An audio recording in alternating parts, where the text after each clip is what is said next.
শ্বশুর টাকা দিয়া মোটরসাইকেল অর্ডার দিছে 4 লাখ টাকা দাম। তারপর ওর শাশুড়ি ওই গলা চিন্তা দিছে মা জুয়েলার্সের দিকা 1.5 ভরি।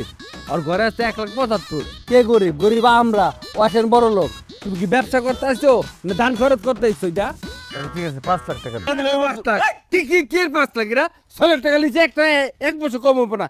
এই এর লিগে না পার্টনারশিপে ব্যবসা করতে নাই, তুমি লোকের ব্যবসা করতা, ওইটা ভালো ছিল। সুই রাখো আচ্ছা তো টাকা দে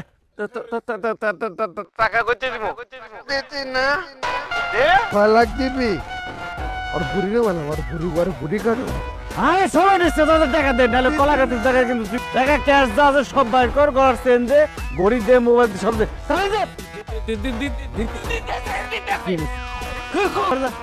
এই পিছে উঠতে করে রেখে বাকি সব লয়ে চল আই পিছে দিয়ে সব দিছে না দিছে সব দিছে দাঁড়া আমার যৌতুকের টাকা পাই নে নে নে দাদা ছিল